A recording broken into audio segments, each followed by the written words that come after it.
the Springwatch Unsprung, coming to you on this fine sunny evening at Minsmere with this local audience that we've drawn from the bowels of Suffolk. Oh, sorry, not the bowels, the hinterland of this beautiful county of Suffolk here, and of course a few RSPB staff thrown in as well. Why have we come to Minsmere? Let me show you why we've come to Minsmere. It's a fantastic place. More than 5,500 different species of plant, animal and fungus here. And what we do when we arrive is bug the place with all of our cameras so that we can get intimate views of the private lives of lone fluffy gulls like this and the adults which are patrolling, trying to keep them alive at this time of year when everything else seems to want to eat them. The deer are looking splendid in the early morning. Plenty of mammals here too, alongside those rabbits. We've got stoats as well, plenty of foxes. So we've got predators and prey in great abundance, and they all play out tremendous dramas for us.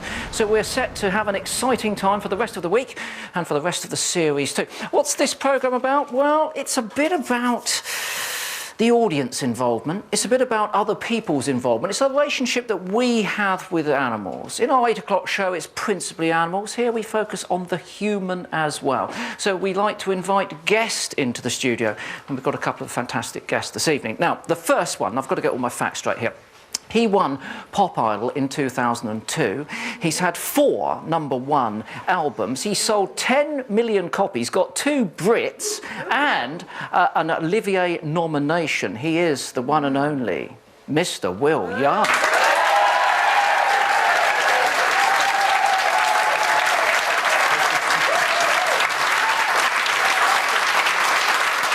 He's also very passionate about wildlife. We'll learn about that in a moment. And quite a keen artist, very obviously, Will. Hands-on. Hands-on. Yeah. So, yes, we're looking forward to seeing your artistic endeavours a bit later.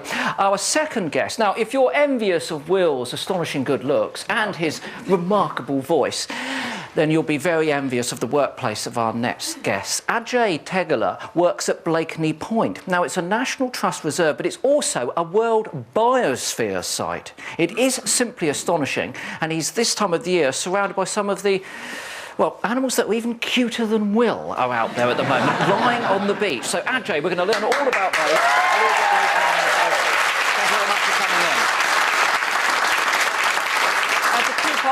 On the internet pulse, Lindsay Chapman. How are you? I'm very well, thank you, Chris. I'm loving this warm weather, as are some of our animals, actually. I thought I'd start tonight with one of our newest live cameras. So if we can take a look now, this is our Sparrowhawk splash pool. It's looking lovely this evening.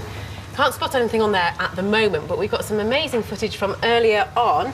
This is our male Sparrowhawk having a wash. Look at that. Look at that. This is an intimate view of a bird at its bath, isn't it, really? Naked at its bath. Really goes for it as well. Look at it, backlit. It's absolutely astonishing. Well, they've got to keep themselves in tip-top condition. I mean, this bird is obviously providing food for the female, as you will have seen if you're watching our show or our cameras throughout the course of the week. So, yes, he's got to be in pristine condition.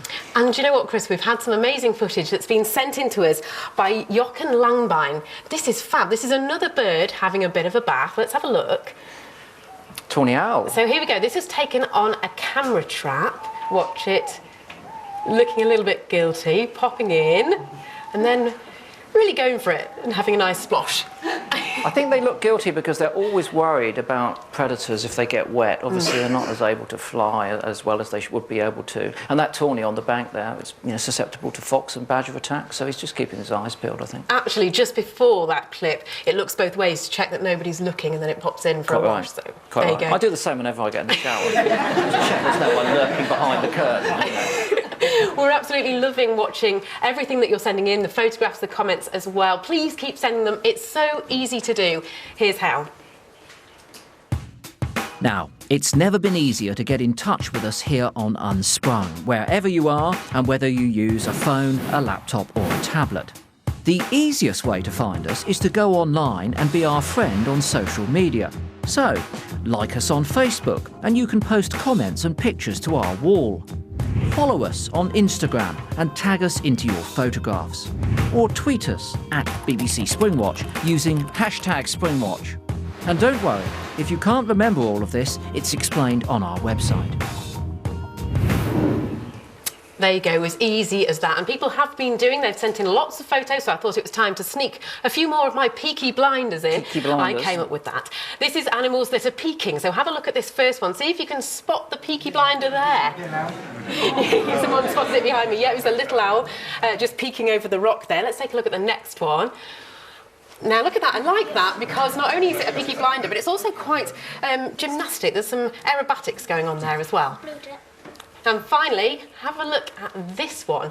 Now this is, can you make out there? That's actually a wildcat that's been taken by one of our cameramen. It's a camera trap and it's peeking out from behind the rock there. The interesting thing about this is the cat set off the trap. So essentially, it took a selfie. Took a selfie of itself hiding behind a rock. See, that you're calling that a peaky blinder. I'm saying that's a failed photograph because really we want to see the head of the animal, Neil, so keep trying. There you go. Now, it is, of course, time for our quiz tonight, which has been set by Sophie. She has a collection of birds' wings and feathers. So here she is with tonight's quiz. Hi, I'm Sophie, and this is my quiz for you. These wing feathers have a soft surface to muffle the sound of flight. You are most likely to hear and see this bird at night. Whose wing feathers are these? So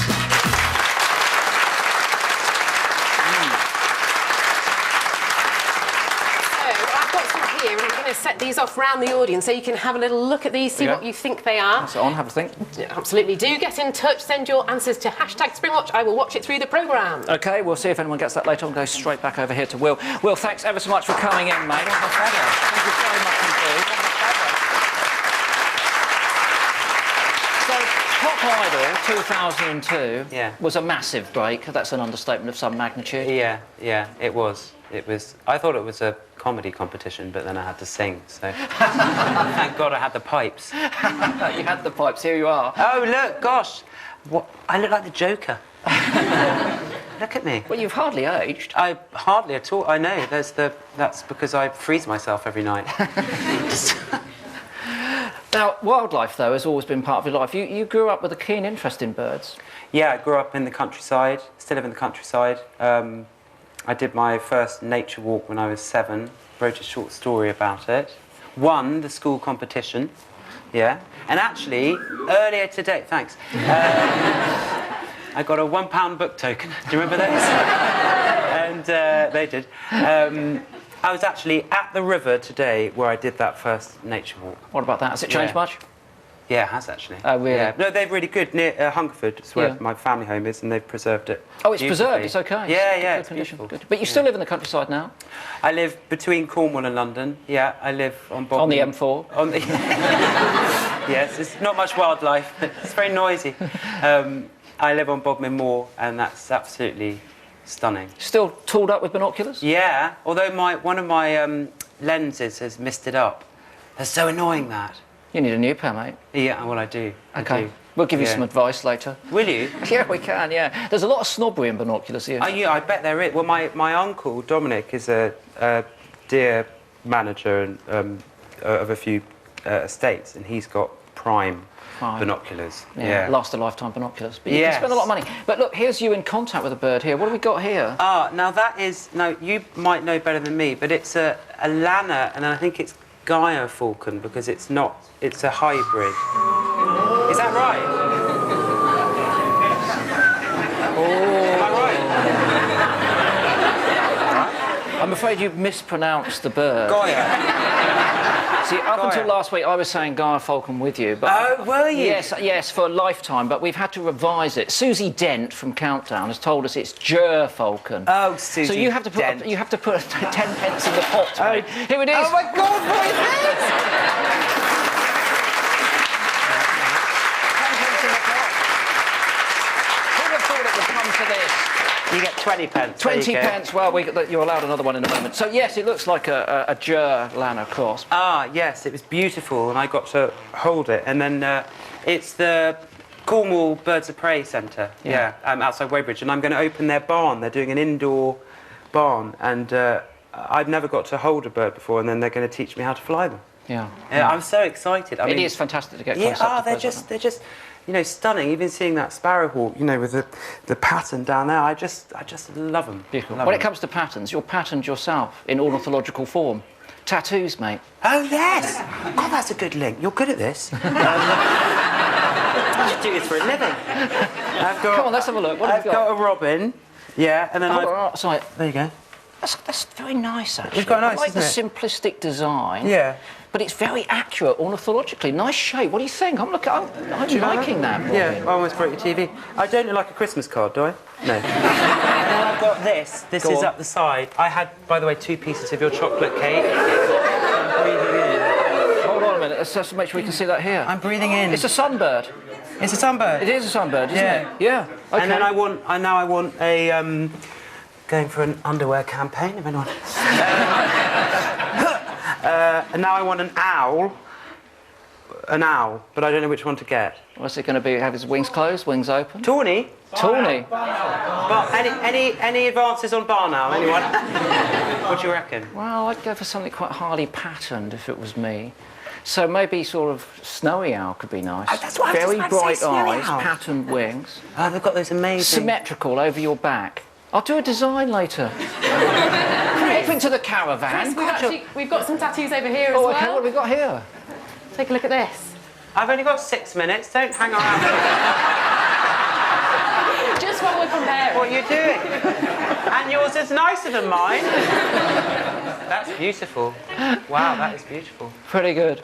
Now, look, the wildlife concern is still at the forefront, though, because you did that amazing video, I think we can see some of it at the moment, with WWF. Yes, last year, yeah, they approached me, and I hadn't done anything with them before, and the dulcet tones, it was wonderful, and I'm hoping to do some more stuff with them. Yeah, I really want to go out and see. Let's take a look. It's love, sweet love. No, not just for some, but for everyone.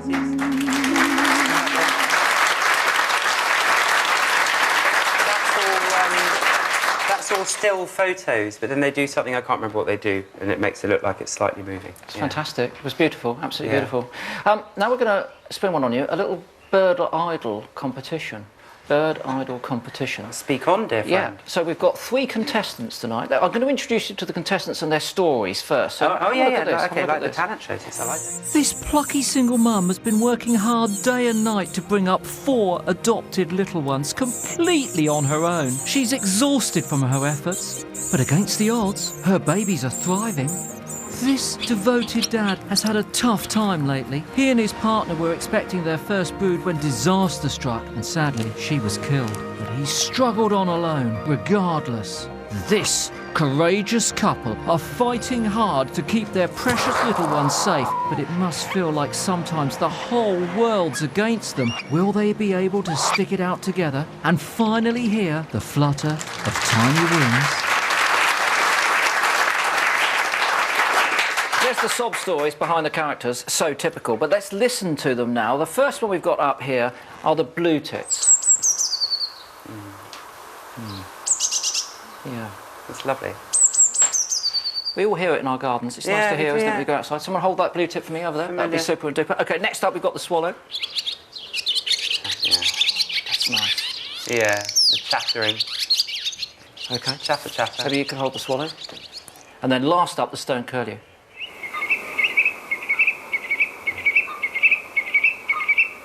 Okay. For me, it's, Move this way and then hold that one as well. There we go. it's an easy one. Is it? Yeah, because the curlew is one of my favourite sounds. Reminds me of spending a lot of time in Scotland in my childhood. So Yeah. it is the curlew. So the pop idol is... Well, it's the curlew, and Stone curlew. such a sad story. Happy with that, folks? It's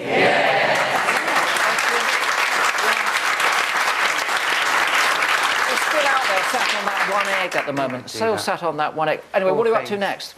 Gosh, when I'm out. Oh no, yes. I'm touring. I've got a gig on Thursday.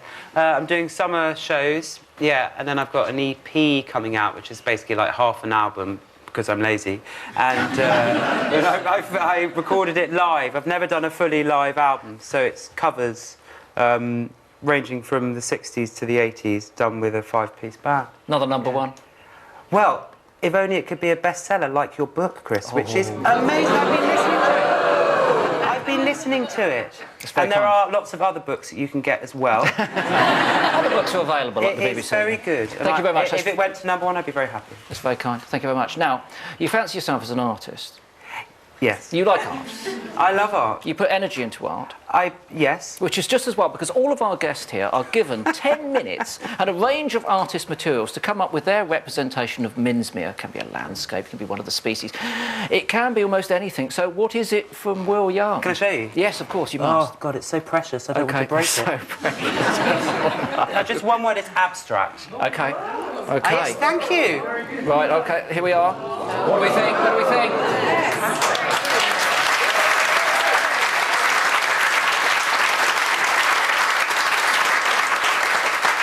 Well, I have the enviable task of being able to judge these endeavours. Do you want 20p or a bribe of some I've sort? seen that's all the sort of change you've got in your pocket. You're going to have to work harder than that. Now, look, I like your ambition. I admire ambition in art. What's going on at the bottom, mate? Is that a fence or something? It's the view from here. That's the flower pot. Oh, yes. God, do you not know anything? OK. It's just lost a few points, hasn't it, really? Oh, no! I tell you what, I do like the abstract nature of this. I love the smell of it, Will, because you've used those spray-on paints. We're all enjoying the smell. Yes. In fact, the mood has been greatly enhanced this evening by the amount of paint aroma in here. I'm going to put it up here alongside Jason Singh's here as another abstract expression of work.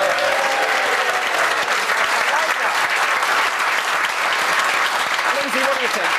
That's a pretty good one, not bad at all. I like it, no problem. Now, this year on Unsprung, we're celebrating the hundreds of people that devote their time to vital conservation work. And today, it's a real family affair, as we see Nicholas Watts and his grandson Tim, who've managed to up bird numbers on their farm in Lincolnshire despite years of decline. Springwatch presenter Martin Hughes Games went to see our Unsprung heroes.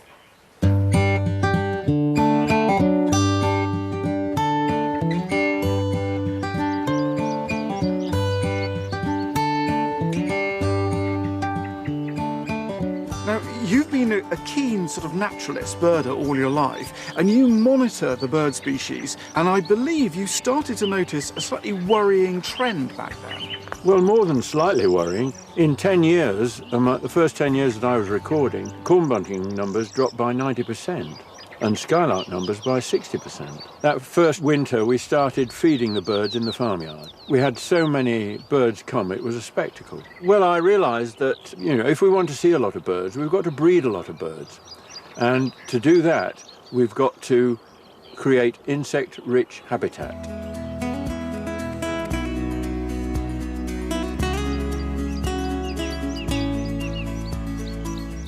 So putting up these nest boxes and putting up things like the tower, how has that affected the populations here? Well, there's barn owl breeding in there at the moment with 3 young. I've got 110 nest boxes up for tree sparrows and 105 of them are occupied.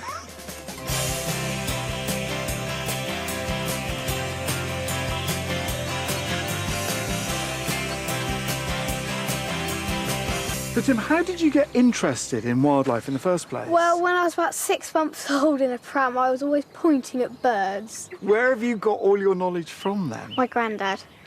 Really? Most. Now, also, you lead tours around the farm now, don't you? Yes. And what sort of things do people start asking about? Well, they start asking why the nest box is so low, and it's because so I can look in them. So you literally, that's your job to check them? Yeah. What are you checking the nest boxes for? For eggs, chicks, and if they're old enough, we ring them.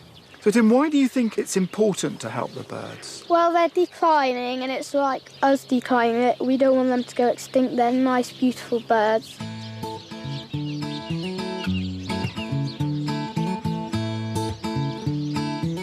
You couldn't be doing this if you didn't have a deep knowledge and a great passion for wildlife. You farm now for wildlife. Well, yes, I'm interested in wildlife. I can see that I'm having a success, I can see I'm increasing wildlife. And so, well, why not keep doing it? If you wanted to just do nothing but make money, you wouldn't do any of this. You'd have crops absolutely everywhere. But it must have had an impact on your finances. Well, yes, it has. And, I like counting birds. And the joy I get out of, seeing a skylark pop up or a corn bunting singing, it's just, I really do enjoy it.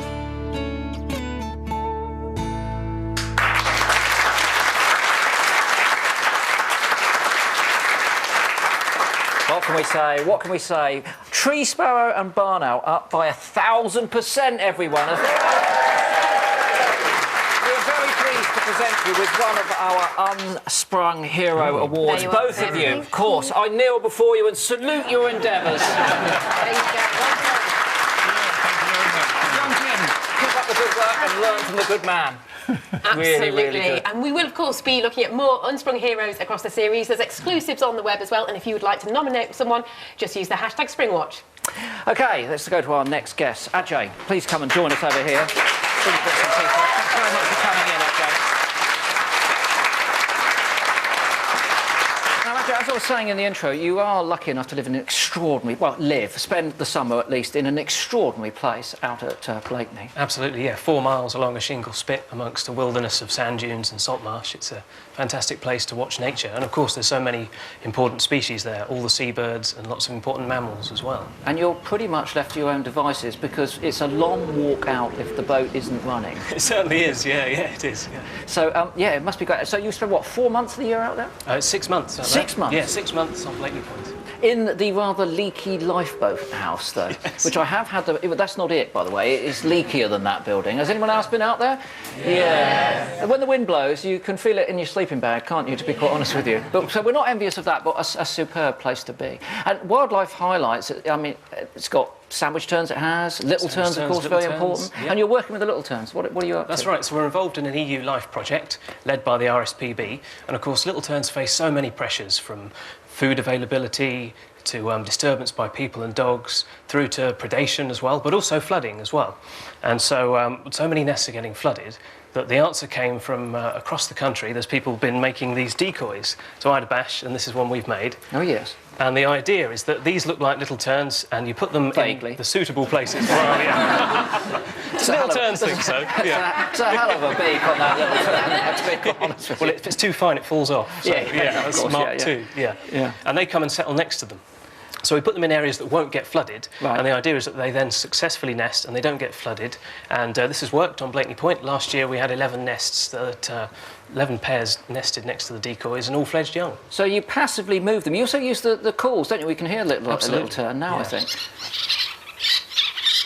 Yeah.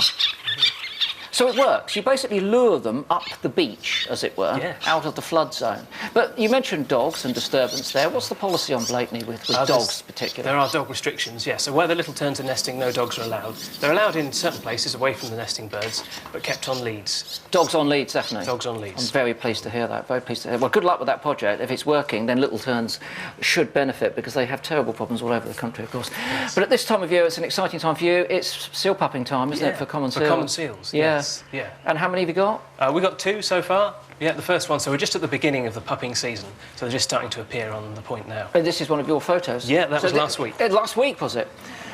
I knew it was coming. The minute the seal pup was on the screen, I sensed the sort of the collective sort of swoon. The swoon was sort of sweeping around the room, and here they are. How many do you expect in total, though? We usually get about 20. It's not like the grey seals in the winter where we get 2,000 plus. Yeah. Just a few common seals, so not as common, even though that's their name. Yeah, but worthy of looking after, of course. It's an Absolutely. important site, isn't it? Absolutely. Chris, I've got lots and lots of very cute seal pictures, as you can imagine, on our Flickr site. Do go and have a look. They are brilliant. But I have put together my very own, you'll like this, Will, Pup Idol. Oh yes. It's Pup Idol. Speaking my language. So have a look at the screen. This is number 1 for you. This is Okay, from here we are. Kyle Moore. So, audience, you can judge these with a and we'll see which one's best. Okay, good. That sounded more like disappointment. Put some effort into your swoon. Let's try the next one then. This is, bashful. Okay, not bad at all. And finally... What do you think? Last one? Yeah, Andy Brown. I like the way the sand's used in the foreground there. Photographically superior to the others. Lovely animals, of course. Will, what do you reckon? I'd like one, yes. About the photos, yes. Number 3 for me, yes. Number 3. Ajay? I've got to agree, number 3, definitely. Yeah, OK, number 3. Andy Brown wins that. Now, what about the art, though, Ajay? Because you've been busy this afternoon for 10 minutes with our little challenge there. Well, I had a wonderful moment at Minsmere today, and I saw one of these. A bittern? So, did you? OK, did it look like that? Because if it did, you need some new binoculars. What do we think there? It's a bit...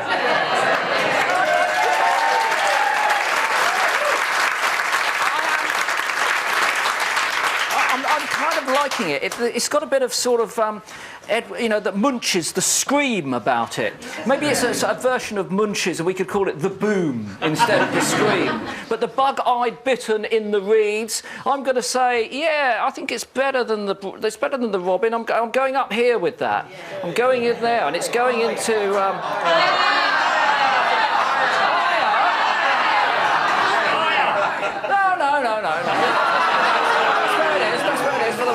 We do revise, from time to time. We do revise from time to time. Now, Chris, we do have another one of our unsprung heroes in the audience today. Let me introduce you to Ellie here. Hello. Hi, Ellie. Hi.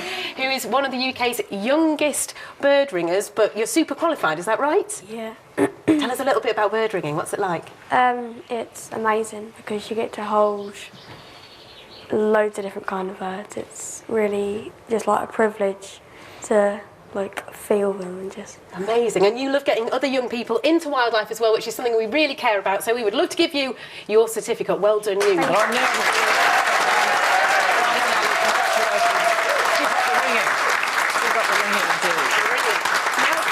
Let's get back to the quiz, very importantly. At the beginning of the show, we asked you what kind of feathers what kind of bird has these feathers, didn't we?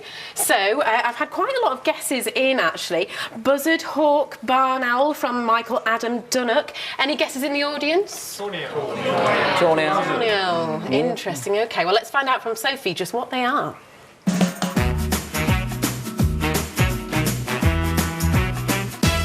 These are the wing feathers of a tawny owl. So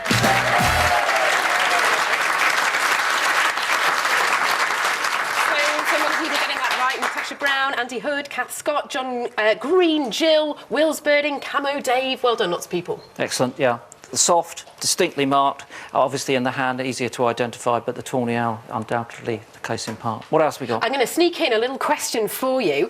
So this is a question that's come in. It's called Crazy Caterpillars. So if you can have a look at this for me. I've had so many of these pictures coming in. Do you know what that is? I do. These are lackey moth caterpillars.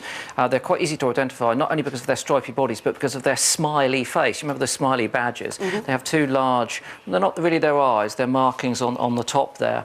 And they form these tents. I used to have them on my pear tree in the garden as a kid, lackey moth caterpillars. But yeah, sometimes you get too many of them in one place and people don't like them.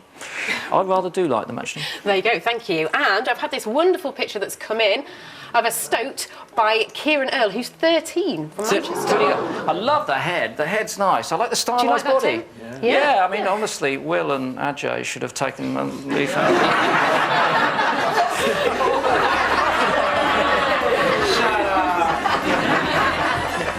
Thank goodness we're coming towards the end of the show. It's all going to end terribly badly here. Will, thank you very much for coming in, mate. Ajay, thank you for coming in as well. It's been a pleasure to have you on board. Good luck out there on Blakeney for the rest of the summer. I hope you get plenty of seals. Keep those dogs under control. Do join us again for the 8 o'clock programme coming up very shortly. Stay with us in between that. Round of applause for our guest and...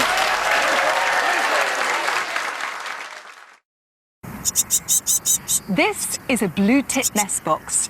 It's hidden in the woods and it's coming to you live. But what's in that nest tells an extraordinary story. One, in fact, that's worthy of being on the Jeremy Kyle Show. And from the farm, Yolo Williams has news of a world record-breaking bird. That another truly remarkable wildlife stories. It can only mean one thing. It's Springwatch!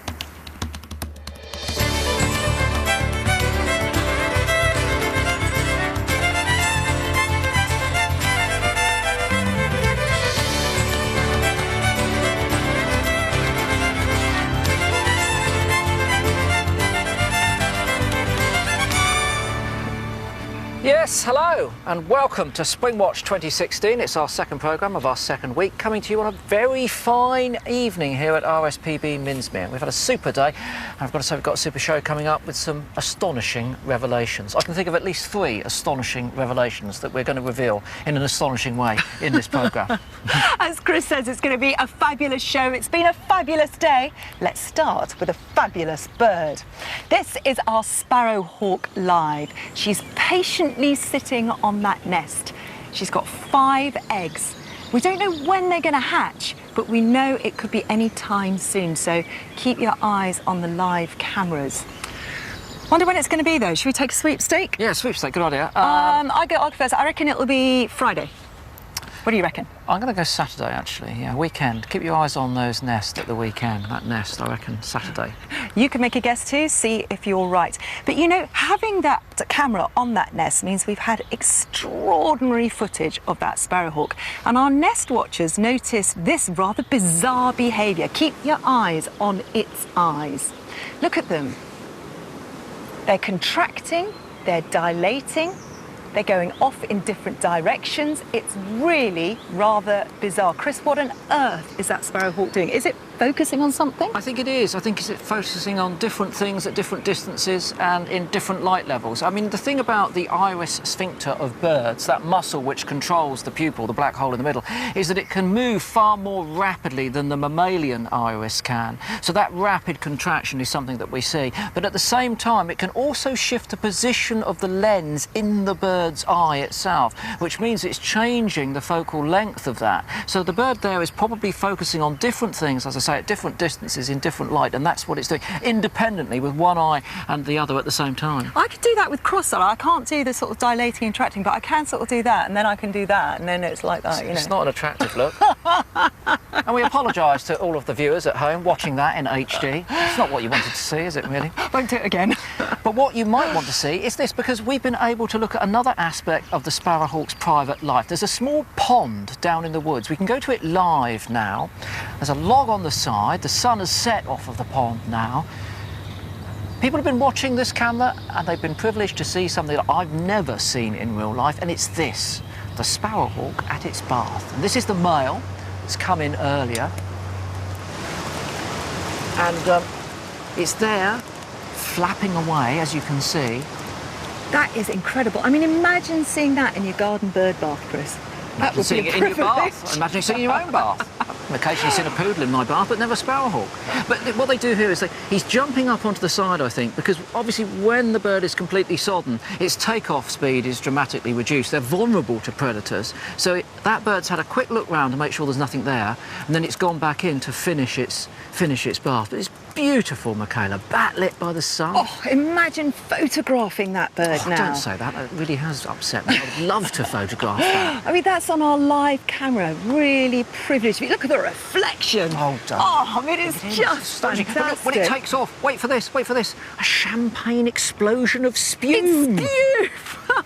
That really would make a brilliant photograph. They have been visiting that pond, both the male and the female, pretty regularly. So do keep a look at our website cameras. You can look at our website. There are 4 to choose from there. And you can also do that online as well throughout the course of the day and on the red button. Keep your eyes peeled. Sparrowhawk bathing.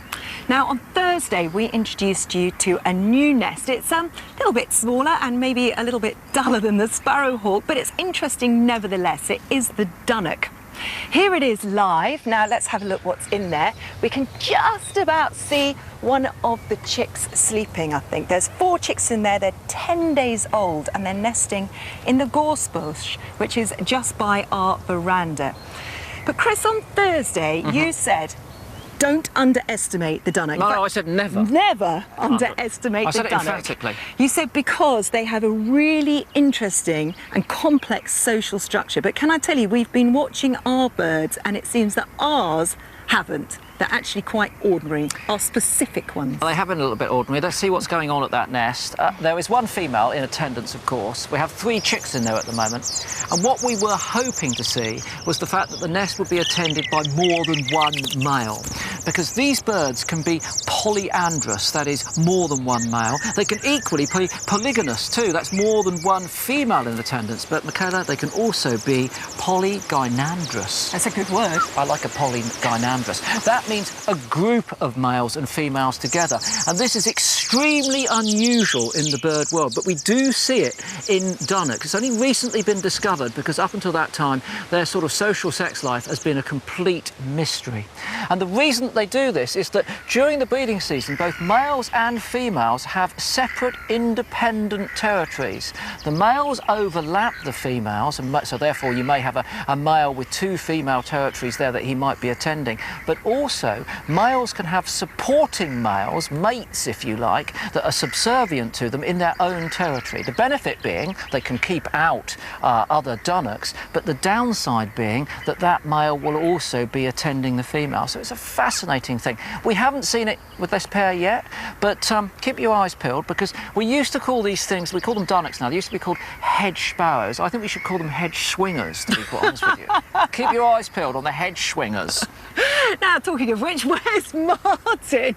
He's down in the woods. He's with a bunch of volunteers, some nets, some rings. What could he possibly be up to tonight?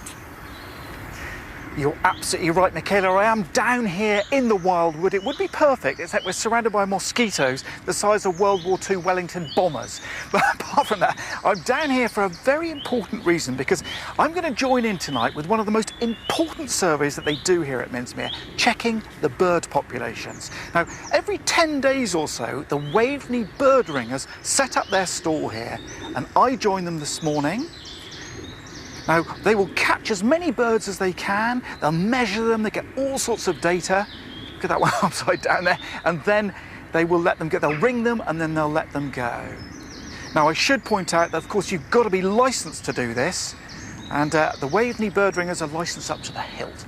Now, before you can get into all that, checking them and ringing them, you've got to catch them. So how are they going to do that? Well, come with me. Now, I don't know if you can even see this, I hardly can. There's a net here, it's a mist net, and it's specifically designed that if a bird comes along, it gently stops it and it drops down here into that little sort of bucket at the bottom. And what they do is they check very, very regularly, go along and see if there's any birds in it. But the bird, if it approaches it, you can probably see from the side, you can see it. But if you were coming head on like a bird, does it sort of disappear there? It sort of disappears there. So anyway, that's what it's all for. Now, what type of birds might we expect to get here tonight? Oh, we might get a dunnock. You've no idea what you might get. Here's a little chiff-chaff. Tony, we got one of those this morning. Bullfinch, wouldn't that be awesome if we got a bullfinch? They've had a couple this year. Great tit. I mean, one of the joys of this is you never know what you might be going to catch in your mist net. You might even get, yes, a sparrowhawk. It has actually happened. Fantastic. Now, when you've got your bird, you ring it, but what on earth's the point of putting that ring on the bird? Well, as soon as you've got a ring on it with the number, you've got a sort of identifiable individual. And I'll give you an example, then you can find out its history.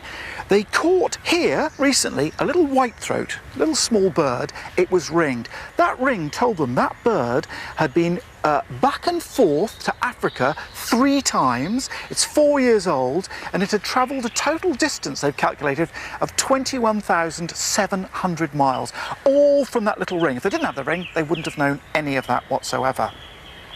Fabulous bird. Now, that's the whitethroat, the famous whitethroat, but we have managed to get a camera on a whitethroat nest. Here it is live. Oh, look at that, the parents in there. There are 6 chicks in that nest. You can't see them all. Let's see what they've been doing over the past few days. They're very good parents, these whitethroats, very solicitous. Now, watch those chicks. We'll be watching them very carefully because whitethroat chicks grow up incredibly fast, and they're due to fledge probably on the 9th or 12th of this month, this weekend. So we'll be keeping a very close watch on them. Their parents doing really well. I think there's a fly going in there, another insect. Look, it's ringed as well. So we even know the history of that one. Okay, so our nets are up. We've actually got 6 nests in 3 different locations here, and we'll be monitoring them every few minutes just to make sure if anything goes in, we'll get it. If we do catch a bird, we'll process it a little bit later on in the programme. Back to Chris and Michaela. We'll look forward to seeing what you get, Martin. Now, our live cameras in the nest have revealed extraordinary things over the years, but the live cameras in the blue tit nest revealed something that surprised us all. Let's have a look at our blue tit nest. And yesterday we discovered that the blue tit nest and those chicks being fed by a blue tit female are in fact great tit chicks. So how on earth did that happen? Well, before we explore that, let's just rewind a little bit to look at that amazing single mother. She is a blue tit mother. She had 8 chicks to begin with. She was working so hard as a single mother feeding them. It's amazing any of them survived. Just 4 of them survived. In fact, you know what? She fed them twice as much as she should be feeding her own blue tit chicks.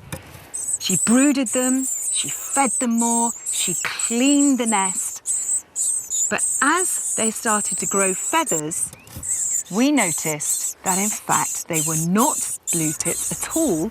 They were great tits, which is an extraordinary revelation, isn't it, Chris? It is. It's a bit of a mystery. So we thought we'd try and solve the mystery by going straight back to the beginning, to the egg stage, because we were lucky enough to find this nest when it had eggs and start filming. So let's take a look at the eggs when they were first in the nest. Now, here is the clutch in that nest box, and you might, if you're really keen-sighted, see that some look larger than the others. They look the same size as the great tits, as you can see illustrated on the right-hand side of the screen. And in fact, when we break it down here, you can see that the smaller ones here, we think 4 of them are blue tits eggs. There were 5 that appear to be larger there, great tits eggs, and there were 4 that we can't actually identify. Then, of course, when they hatch, we had this single size group of young here. They all appear to be the same size. But a few days later, when more of the eggs have hatched, you see that there's a size difference. The one there at the bottom of the screen appears considerably larger than some of the others. And after a couple of days, when the adult had been feeding them, there's no doubt about it at all. The 4 at the top of the screen are much larger. Now, initially, we thought that this was because they were advertising more, they were getting food more quickly, they were growing more quickly. We didn't suspect, of course, that they were, in fact, a different species. And these are the great tit youngsters. Those at the bottom and the poor little thing are there on the right-hand side of the screen are the blue tit youngsters. Then they disappeared. All of those blue tits unfortunately died. At this stage we still couldn't see what they were, but by 12 days old we were getting suspicious because they were yellow-throated, and there at 14 days old you can see they've got that yellow band at the back of the head, yellow on the chest, black cap. And if you contrast them with great tits, which we saw, blue tits that we saw last year of the same age, you can see that they're very distinctly different birds. Absolutely fascinating. It's been amazing to look back at that footage that none of us really noticed, did we? And then when you look at it, you can see it's quite obvious that they're different chicks. Yeah. So what happened? That's the question. Well, we suppose it could be this. Firstly, could it have been egg dumping? And this is where one bird flies into another bird's nest and then lays eggs. That happens in starlings and various other species. It's relatively common in those, but not in tits. So it's unlikely that the blue tit had a nest and a great tit flew in and laid eggs there. So what we think actually happened here is that the great tits probably started the nest. They laid a clutch of eggs and then something happened to them. They deserted them. Maybe they were even killed by our sparrowhawk. The blue tit's single mother was so keen to breed, because at this time of year that's what it's all about for them, that she was prospecting, found the nest hole, went in, then laid some eggs of her own and started to incubate them. But of course the great tit eggs were there first, so they hatched first, and of course then they had an advantage and she fed those preferentially, and that meant that when her own eggs did hatch, and some of them did, they just couldn't survive, particularly as we had that very wet weather here last week, and that would have reduced the feeding, and that impinged more on the development of the baby blue tits than it did on the great tits, and in the end they were lost. So that's a probable scenario. We'll never know, but all the Sherlocks, all the Holmeses have been at work here throughout the course of the day, and that's the best we can come up with. It's amazing now though, because she looks smaller than the chicks and she looks exhausted. You know, that poor single mum has been working so hard. She's quite tatty. She is exhausted, and there's been work done on other species, wood warblers, and it shows that when it goes down to a single parent and they continue to provision for them, and that's, you know, their own young, not young which are much larger like this, it actually impinges greatly on the ability for that adult to survive the rest of the season post-fledging. So she's doing an extraordinary thing here. She's putting an enormous amount of energy into rearing another species young to no benefit to herself whatsoever, not her genes, not even her species genes, and she's wearing herself out in the process. It's a pretty sad story, actually. Amazing mother. And we wouldn't know any of that if we didn't have those Nest cameras in that nest box. It's amazing the insight that they give us, not only to the animal stories, but to their behaviour and their personalities. But do all animals have personalities, or are we just being a little bit anthropomorphic? Well, Martin has been delving deeper.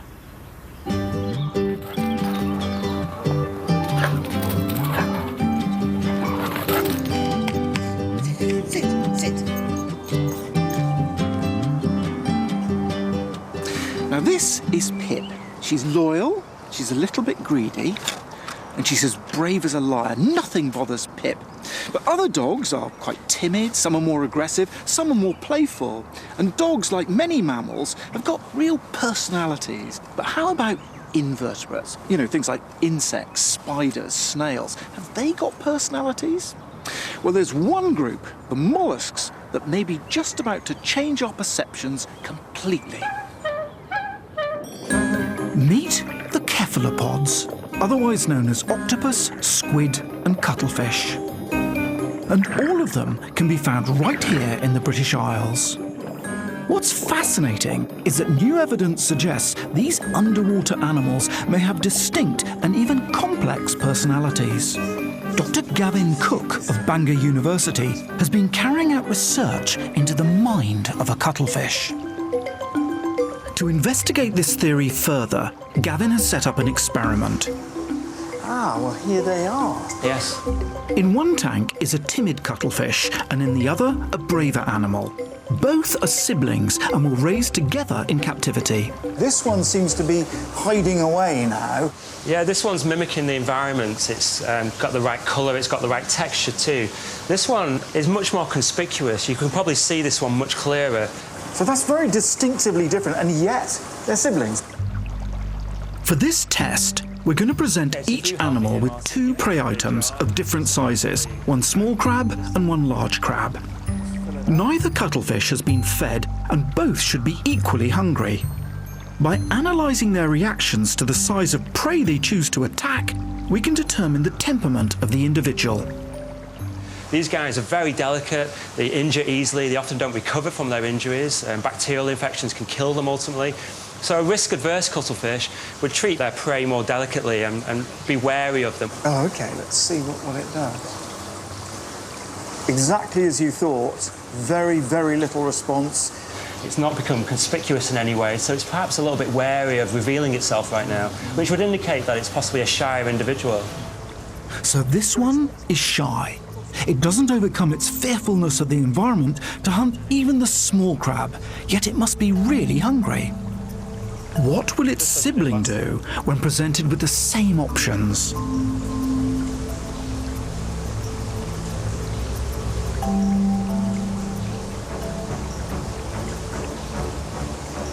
And he's interested. Yeah, you can see it's seen the crabs. Seen the crabs. Yeah, and you see the beak in there as well, yeah. Look, he's really having a go now. That is a very lucky crab. This is just one of several experiments Gavin has carried out on cuttlefish, and his research clearly indicates cephalopods really do have distinct behavioural differences. So a shy, more cautious cuttlefish may thrive in an area with lots of predators, while a bold individual may take one chance too many. The right personality trait in the right environment could give them a clear evolutionary advantage. It's easy to understand personality when it comes to dogs, like my Pip, yet it's truly remarkable to think of the possibility that all species may have distinct temperaments. Remarkable animals, and incredibly intelligent too, the octopus, the squid and the cuttlefish. But you know, whilst there might be an advantage to being timid and shy, there must also be an advantage to being bold. Otherwise, evolutionarily, that wouldn't persist. There has to be a distinct advantage there. And there is a species here at Minsmere that we've been looking at where there's a difference between their personalities. This time between the sexes, it's the rabbits. Now you see, at birth, there is a sex ratio in rabbits of 1 to 1. That is, there are as many males as there are females. But by the time they're adult, there were three times more females than there are male rabbits. Why is this? Well, it's because the males have to be bold. They have to come above ground and there establish their dominance hierarchies. And here we can see one of those bold males. But of course, if you're above ground, being dominant, you're preoccupied by, getting one-upmanship on the other male rabbits that are there. You're not looking out for predators. You're making yourself available to predators, all of the buzzards, all of the foxes. And so by the time they come to breed, the male rabbit population has been weeded out. And that's why there are 3 times more female rabbits safely hiding underground than males on the surface. So there is an advantage to being bold, though, because then eventually, if you survive those predators, you are the dominant male and you will pass on your genes. So there are wins and losers on both sides of timid and bold. And of course, you've got to think of the words of the great man, Morrissey. He said, shyness will stop you from doing everything in life you'd like to. So Martin, I always say, fortune favours the brave. How about you? I don't know how to come back to Chris. He's just too clever. Now, just remind you, I'm down here in the woods. I'm working with a Waveney bird ringing group, trying to do a live bird ringing session. And look, we have been lucky. We've actually caught birds in the mist nets. This is not a con, ladies and gentlemen. Okay, Roger. Whoa, what's there? Can we? Well, I don't know. That's the joy of it, isn't it? Well, that is the Let's have a excitement. look. I was just watching these chiff chaffs here, and they were fantastic. But okay, I get to do something. Let's just go in here. I won't drop it. I hope the plan is definitely to keep it in the hand. It's just you have to work out sometimes which way round it is before it comes out. That was definitely upside down. So here we go. On telly, you see. We've got it. Here we go. Oh, lovely. Black cap. It's a black cap. It's a male black cap. What a stunning bird. But I'm just going to quickly read the ring. Z427999. Now, the incredible thing about that is this is one of our birds. We've ringed this bird before here in a previous year at Minsmere. So this creature has flown sub-Saharan to Africa and come back to us again. And we've recaught it here tonight. That is amazing. How exciting is that? I guess the thing to do is check how old it is. And we'll have a quick look at its wing. One of the things I can notice straight away here is that this outer feather here looks a slight different shade to me, which tells us that this is a bird that was born last year. It's got one old feather left from last year, replaced some of the rest. So it's definitely a bird that's just 1 year old. Obviously it's a male because it's got a black cap. Can I have a look and just, if I blow on its stomach here, you're going to see what it's actually been up to, if it's been doing some incubation on the nest as well. And can you see that? Yes. Shared some duties of the incubation of the eggs and looking after the chicks. Because it's got that bare skin there, you mean? Because it's got that bare patch, and absolutely. that'll be on the eggs, keeping them warm. Absolutely right, absolutely right. So it's a stunning bird, isn't it? I've got to just do a quick bit of wing measurements. Get on with it. We're live telling, man. Absolutely, but I've got to process the bird and get on with it. So 75 wing when you're ready on that one, please. Now 75 wing. We're also going to weigh it. And this looks a bit unorthodox, I know, but if I was to ask it just to sit on the scales, it wouldn't, would it? You know what's going to happen, don't you? So birds are fairly used to being in sort of dark places. So I'm simply going to pop it into the pot. Upside down, it's going to stay there for a fraction of a second while I read 16.9 grams is its weight. And that's it, the bird's processed. We're going to let it go now. That's all we have to do. Really quick process. Okay. It's going to fly off and we're going to see it hopefully go back and finish breeding. To the ground like my moth did last night. It's not going to do that. So here we go. Bye-bye, black cap. Hooray! Oh, fantastic. Beautiful. That was what great. A lovely job. Now, let's just have a quick look at these rings quickly. I've just done that. Look, let me get this. They asked me to hold this the right way around. Now, the rings vary from this whopping great big size like that. Now, that's an owl ring. To now, they've asked me to hold that nice and still so you can read it. I don't even know if it's the right way round. Okay, that's a AA ring, and that's what they put on a little tiny one like that. Fantastic. So they're carrying, thank you very much, Roger, brilliant. They're carrying on processing. Now, I have to tell you that they've managed to, last year, this group managed to find just 2 bullfinches here, just 2. And this year, they've managed to already ring 8. So bullfinch numbers seem to be going up here at Minsmere. And once again, we've managed to get a live camera on a bullfinch nest. There it is. Oh, look at that! Beautiful bullfinch. Now these birds are the most wonderful parents. We've been watching them over the last couple of days. They're the lovebirds, these 2. They seem to do nearly everything together. Here's the female. And there are the little chicks down there. And look, the male comes in. He's got a load of seeds, he's chewed them up. He gives some to the female, and they both share the duties of feeding those little chicks. And they seem to do everything together, these 2. They sort of leave the nest together, and they come back together. Here are the chicks. Here she comes. Again, there, look, it's ringed too, so we'll know about that bird. If she's there, 5 minutes later, or seconds later, the male comes in as well. And it's a lovely family gathering, this. 4 chicks in there. What a beautiful, loving couple. We'll be keeping a very close eye on them. Meanwhile, from the bird ringers, back to Chris and Michaela. Oh, sweet, loving couple. I like them. I like the bullfinch. Do you know, they're sort of like the Richard and Judy of the bird world, aren't they? See, I prefer the sort of hedge swingers myself. No, but come on. No, More interesting. No, a little loving couple. They sit on the sofa together, they read their books. You know, they stick together throughout the course of the year, though. Even throughout the winter time, those male and female bullfinches, the same male and the same female, will be together all the way through the winter. They're one of the only species that does that in the UK. I think that's rather lovely. OK, rather lovely indeed. What is also rather lovely is that for the first time this year, we've managed to get some cameras on a golden eagle's nest, and we've been enjoying fabulous images of these remarkable birds. Now, the youngster has put on quite a lot of growth since the last time we looked at them.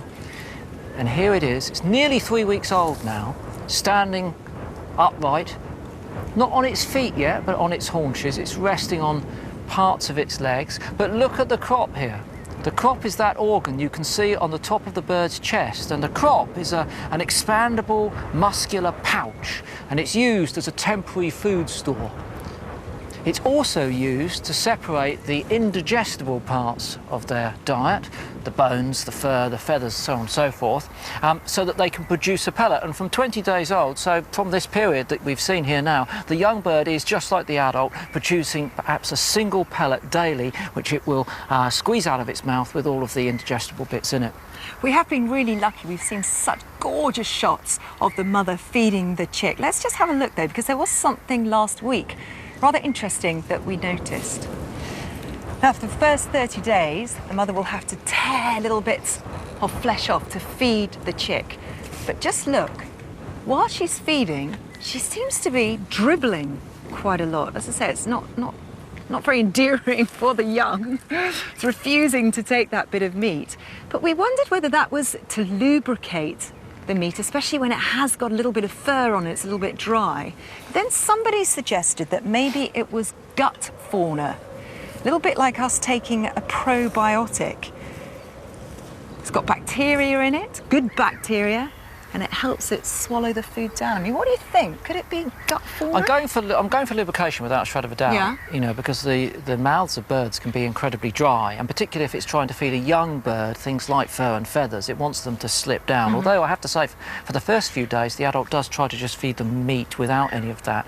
As for the gut flora, well, mammals do it. It's essential in many mammals that they actually pass this on. We call it colostrum, and they need to infect the guts of their own young with that bacteria which aids digestion. And of course, saliva does have a lot of very valuable bacteria in it. Even our saliva, dog saliva, very cleansing and helps clean wounds, so on and so forth. But it's not, I don't think, ever been recorded in birds. It's something that might need to be investigated further, I've got to say. Interesting, It is though, interesting. It's very interesting. Well, look, what's the reason it dribbles?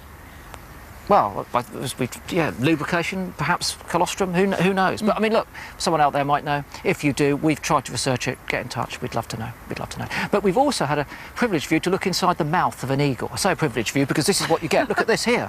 So this is the youngster, and it's yawning. And you can see the structure of the mouth is very different than mammals, well, very different from ours. So if we compare it with ours, look, this square here, opening at the back, is where the nasal passages run from the nares, as we call them here, down to the back of the throat. Now that happens at the roof of our skull, of course, and it's also where the esophagus starts. That is, the stomach is starting there, and that happens much further down in our throat, where the stomach and the the esophagus and the trachea separate. So why is this happening in the mouth and not in the throat of the bird? Well, it's quite simple, Michaela. The bird doesn't want to have all of this apparatus in its skull. It wants to have the skull to house its brain and also to hold two huge eyes, and that's what an eagle's skull's all about, really. Relatively small ears, relatively small brain, but a couple of massive and essential eyes. So that's why it's structured its anatomy differently like that. It's amazing to get a picture like that, isn't it? I mean, Certainly how many is. people have looked into the mouth of a golden eagle chick? Well, a few mountain hares and Yeah, that's true, things like that. Yeah. Let me ask you a question. We had lots of birds of prey on the show so far. You know, golden eagle we featured, sparrowhawk. Last week we had that amazing falcon, that lovely white bird. Which is your favourite out of those Pronounced three? correctly, by the way. I Top know, work. I'm going sparrowhawk without a shred of a doubt. Absolutely no contest. I thought you would. I tend to go for the big, large, sexy birds, don't I? So the golden eagle, I think, is mine. But to be honest, Chris, you've never really gone for the obvious, have you? You tend to always support the slightly less endearing creatures. Dare I say it? The slightly smellier ones.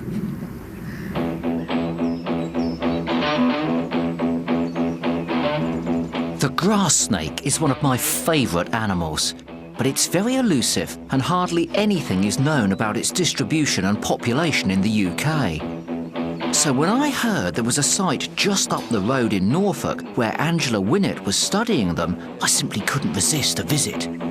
How many of these have you got out, Angela? Approximately 60. 60? Yep. Wow. No snakes, just a few ants under that one. Oh, look at that. There is a bonus number of snakes.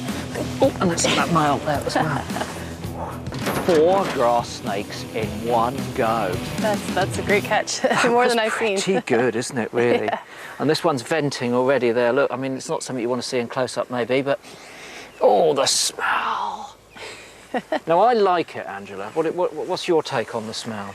I'm getting used to it. It's You're getting growing on used me. to it. This smell that they're producing to try and stop me from predating them is, for me, the smell of success. When I was an 8-year-old out catching snakes like this, if I smelled of that when I got home, then I'd been successful. But I suppose not many people are going to like that. Oh, it's quite heady when there's 4 of them. It's worth saying, Angela, that very often, once you start handling them, they do calm down. Mm-hmm, they do. Yeah, they kind of relax. Anyway, into the science, rather than just the perverse love of the smell and admiration for the snake. What are you up to here? My work is focused on counting them, trying to find how many are actually here on the site, as well as monitoring their seasonality and trying to see at what points throughout the year that their populations peak. But already we've seen more than the peak of last year. We've seen 35 has been the most. That's a lot of snakes on one site. Grass snakes are in decline, so to find a site with over 35 snakes in 1 square kilometre is really fantastic news.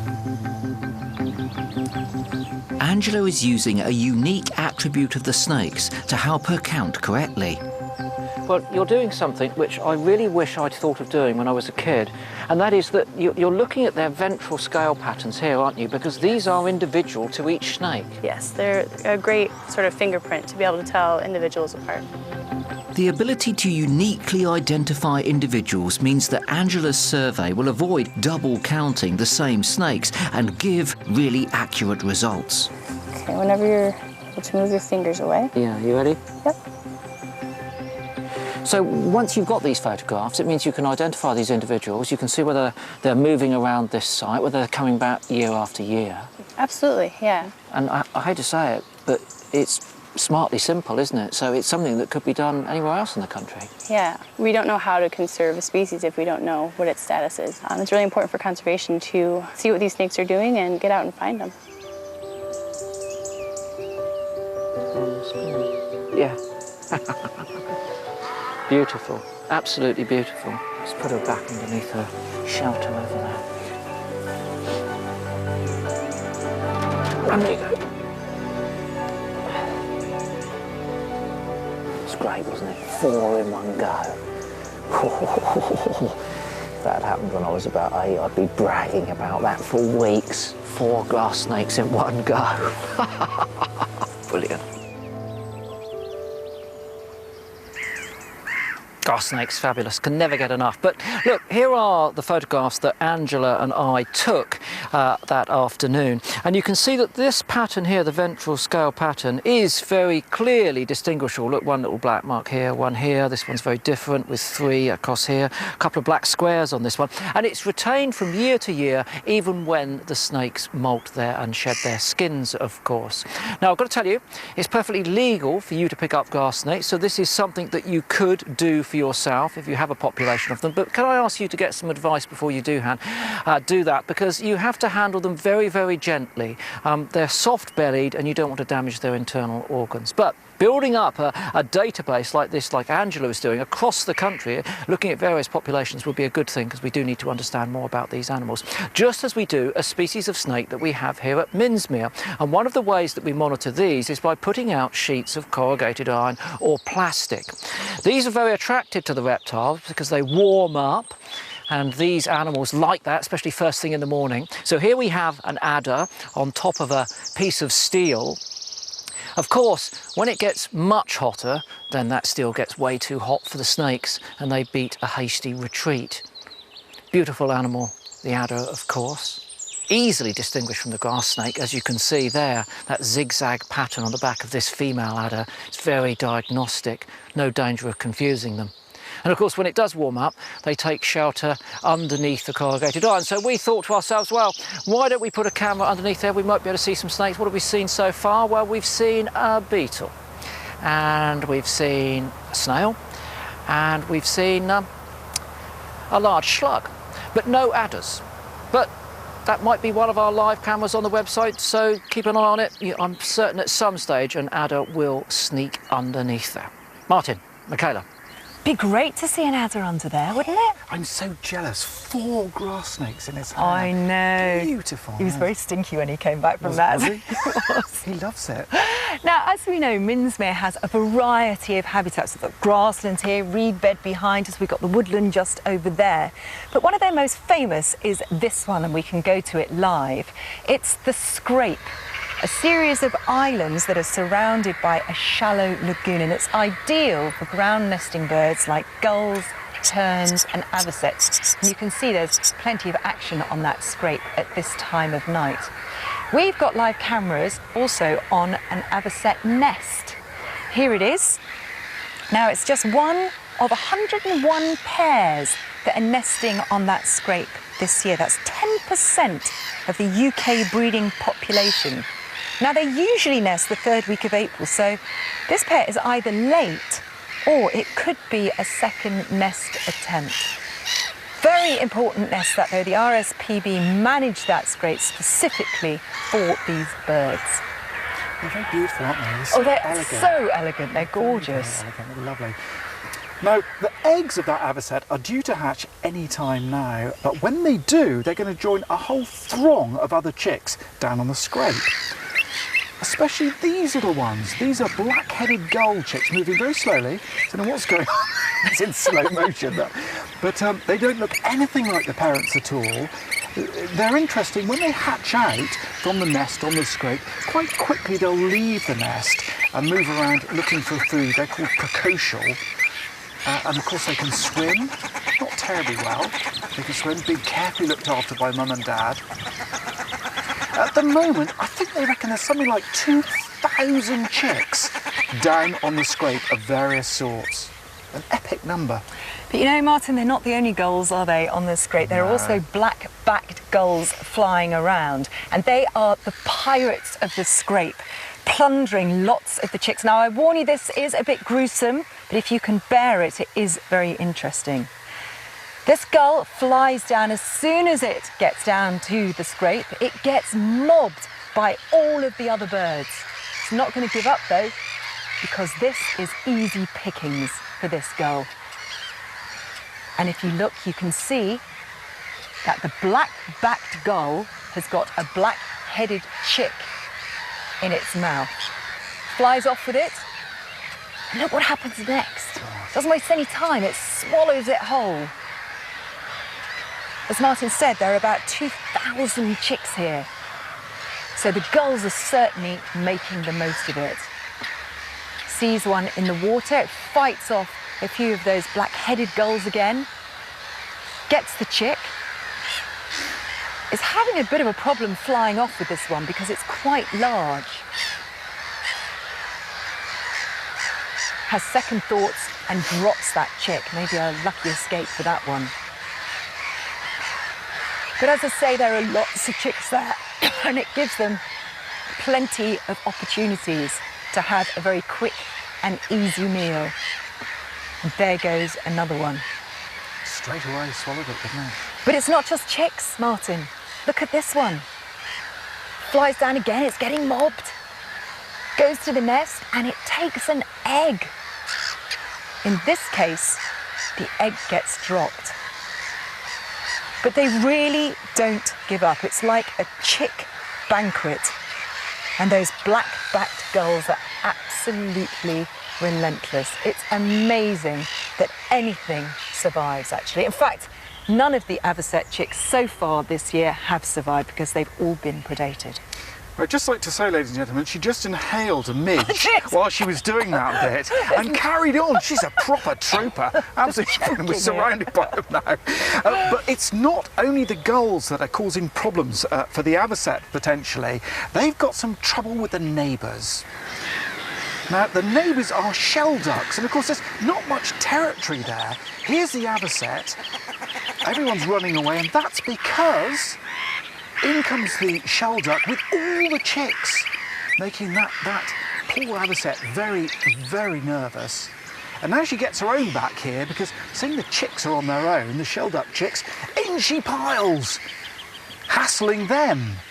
And this is a game of three halves because after that it goes back the other way again. Gosh, and there's the adult. And then back at the nest, look at this, a shell duck comes in. That's a big bird compared to the avocet. And look, it takes a chunk out of her. Look. Oh, word. And a load of feathers taken out of it. So the poor old avocets are having a pretty grim time down there. They certainly are this year, but they had a better year last year, didn't they, Martin? They had a very good year last year. This is how it goes. There were 60 nests, and they managed to hatch out 58 chicks last year, which is a really good year. Last year, not such a good year this year. But they only have to replace themselves in their lifetime, don't they? Yeah. To keep their numbers level. So if they produce 2 chicks in their lifetimes, which could be as long as 15 years, on average 7 years, then they've done it. They've achieved what they're on Earth for. Now, yesterday we enjoyed seeing the wild boar and their little tiny humbugs. Well, they weren't that tiny, actually. They were sort of medium-sized humbugs out and about in the Forest of Dean at sunset. But they're nocturnal animals, so we decided to put some cameras out and see what they get up to after dark.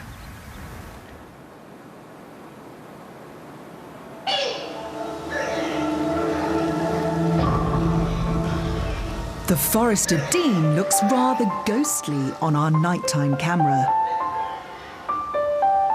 After dark is when the wild boar are most active. This large social group of nearly 30 boar, called a sounder, has many mouths to feed.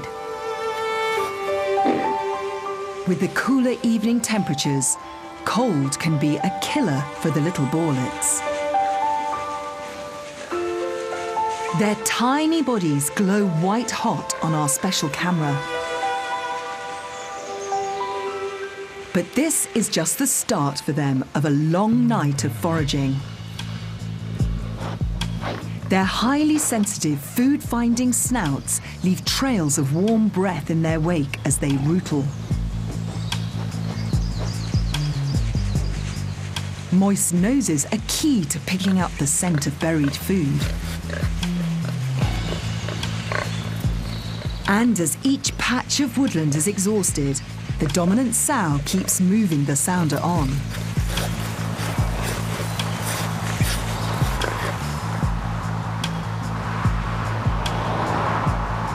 Often, night forays will bring them closer to people's houses and force them to cross the roads that bisect the forest. Cars are a real danger, and the sounder has to stick together for safety. In the dark, they communicate with a variety of noises. Snorts of alarm, squeals of displeasure, and as they're feeding, quiet rumbles of contentment. The continual snacking and walking can go on for up to 8 hours through the night. A rolling wave of hungry snouts hoovering the forest floor. The lactating sows have to eat well to ensure their milk supply. But with the suckling youngsters in tow, they must take time out to nurse before they're on the move once again. By dawn, the boar often circle back to their starting point, close to their favourite daytime refuge. The sounder may have covered 10 kilometres overnight, a fair way for the adults, and a seemingly never-ending journey for the tiny boarlets. So tired boarlets, exhausted, sleep before doing it all again tomorrow.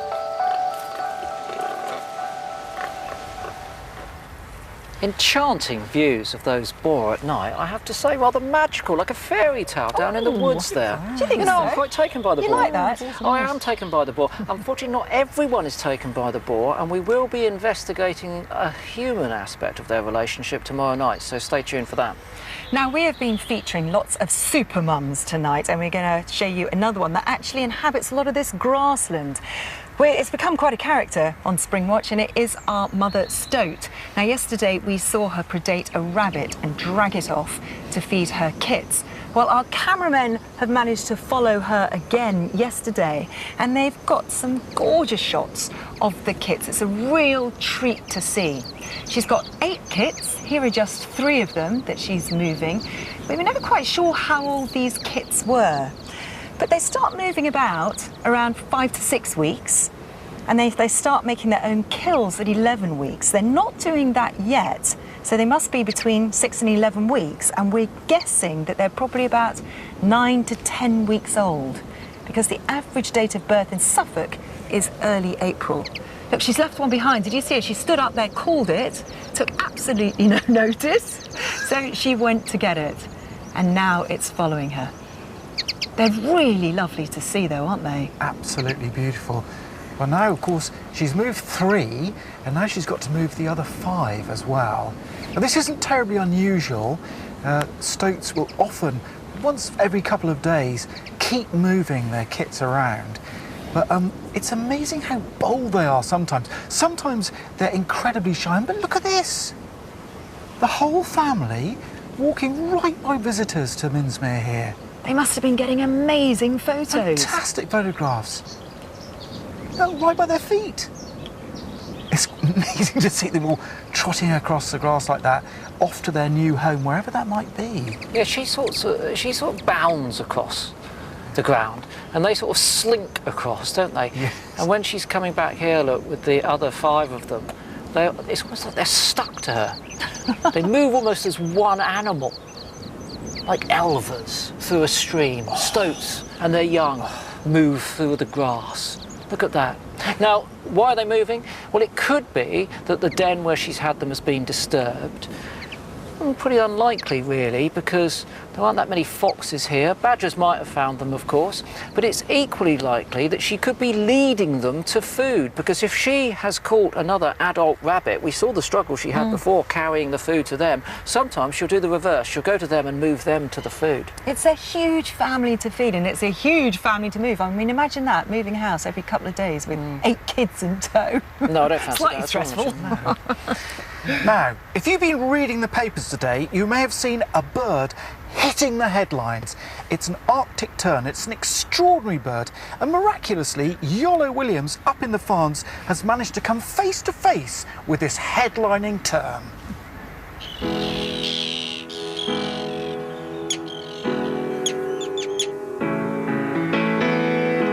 Now, last year, some of you may remember that Springwatch's very own Nick Baker helped out on an exciting new research project on the Arctic tern colony here on E07.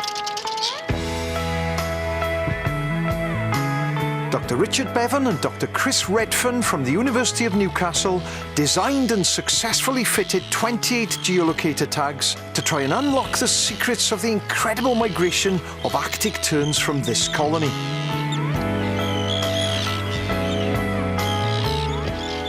We've been waiting with bated breath to find out whether any of the birds would make it back, and if they did, what they might reveal about their remarkable journey.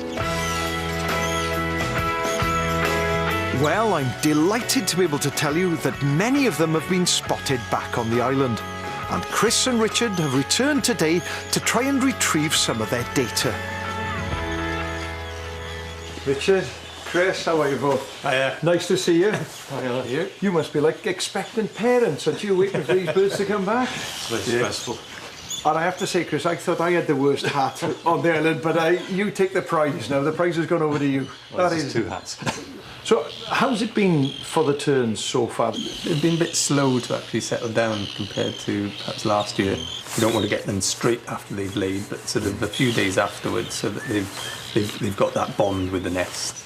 You're both quite calm about this. I have to, if it was me, I'd be jumping up and down like this, rubbing my hands. Until you've got a bird in the hand, that's when you get excited, I think. The team used the visitor centre as a makeshift hide, keeping their distance while waiting for one of their tagged birds to return to its nest to incubate. Oh, hang on a minute, I think it's back. You got it back? Oh, wow. So what do we do now then? Well, we'll let her settle down and get in the zone for incubating her eggs, and then once she's settled, then we'll think about trapping her. Yeah. There's a lot of waiting in this game, isn't there? After making sure the bird has started to incubate again, it's time to go out with Master Trapper Chris. The trap is carefully placed over the eggs and works rather like a lobster pot. So this is the way she'll come in? She'll come in there. Because this cotton here, she can't come back out. That's then. right. Okay, Exactly right, we should go and let her come back down. And guess what? More waiting. It's really nervy, isn't it? Really nervy. It's quite stressful. Come on, girl. Is she turning around? Is she going to walk in? Go on. Ah, she's gone in. She's gone in. We'll wait here while Chris goes in to get her. Oh, well done. Well done. It's fantastic. With the tag removed, it's time to release her. Important thing now is to let her go so she can get back and incubate those eggs. And as you can see, she's a feisty girl as well. OK, go on, Carrier. Go on, off you go. There she goes. Hey, how do you feel now then, boys? Excellent. Yeah, that's better, isn't it? Relief. Is it? Relief more than anything else? Yeah, now we've got the next worry bit, which is there data on there? The tags use a light sensor to record the day length. And when this is combined with the date and time data, we can work out the bird's global position and plot its migratory path. Well, that's the theory anyway. Oh, wow. Downloading. Downloading. My hands are starting to shake now. This is still raw data at this stage, and will take time to process. Off the west coast of Africa, look. There we go. Wow. But already we can see that our globe-trotting tern has been all the way to the bottom of the world and back. Wow. I have to say that is actually quite mind-blowing, because we're talking here about a bird that weighs less than 100 grams? Yeah, around about 100, yeah. About 100 grams. That's travelled all the way down off the Iberian Peninsula, off the west coast of Africa, all the way down, round the Horn, down to Antarctica. It's travelled widely when it's gone down there as well, and then all the way back up, not just to the UK, not just to the fans, but to the same nest. Yes. That is nasty. Yeah, exactly, same spot. Amazing bird. And then it's got the energy when we go out to attack us. It has, hasn't it? Yeah. Isn't that amazing? I find that absolutely incredible. What a bird. What an amazing bird. I take my hat off to her. And I can tell you the team there have now recovered 15 of those data loggers. So there's a lot more data that's going to be forthcoming. But we've got a map here of this remarkable journey. So the young tern, having just hatched without the aid of the adults, took off last July and moved all the way down here around the south part of Africa and out into the southern Indian Ocean, where it hung around for about a month. Then it moved down to Antarctica here. These circles don't mean it was flying around in the circle. This is where it was active for that period, and it stayed there again for some considerable time. October here, then it went over here, ended up down here, where it spent most of March off the Weddell Sea. And then, remarkably, on the 23rd of March, it made the return journey. Left the Weddell Sea, went up to South Africa, reached here about the 4th of April. Another month, and it was back in the Farns on the 4th of May. An incredible journey. Not just an incredible journey. If this is true, that bird has travelled 96,000 kilometres, 60,000 miles. Let me just get this right. That will make it the longest recorded bird migration ever in the world. Fact. It's a record breaker. It's a record breaker. Absolutely Incredible, fantastic stuff. And there's more data to come. So it could be even longer. Let's go for our live cameras. Let's have a look at our live owls, shall we? What have we got there? Oh, the little owls. They're out and about. They're branching, or could it be semi-fledging? Semi-fledging. They've really fluffed up, haven't they? Yeah. I mean, look how different these guys look now. Great. I mean, I have to say, we've seen them asleep so much, haven't we? have, So it's haven't we? nice to see them awake. Enough of the little owls. Let's go to the bullfinches. Bullfinches quickly. Bullfinches. Oh, look at that loving couple. Richard and feeding Judy. late into the night. And quickly, we've been filming around the site at Minsbury. We've seen this. Have a look at this. Watch this rabbit. You know this feeling when you So embarrassed. So embarrassed, How did that so nonchalant? I'll just do this little roll and goodness, I've gone down the hole. We're coming to the end of our programme tonight. Do join us at 6:30 tomorrow on BBC Two for Unsprung. We have the poet and author Benjamin Zephaniah on the show, and we're going to ask people to do some little poems. We are, and tomorrow night I shall be going out and about, and I shall be doing, in my wetsuit, I shall be getting the water with this little fellow and enjoying his company. We also follow one man's quest to reintroduce one of the UK's long-lost species, the fabulous great bustard. And a unique opportunity for you, because you have the chance tomorrow night to name, yes, name this small species of crab. It was thought to be extinct for some time, but now it's back, and you can give it a common name. There's just one thing, folks. Crabby McCrabface. It's not going to be called that, okay? It's just not. So come up with a far better idea for a name for that crab and join us tomorrow night at 8 o'clock. We hope you've enjoyed the show tonight. Do keep an eye on our live cameras, which will be there 20 hours a day on the web and on Red Button. We'll see you tomorrow. Good night. Bye-bye.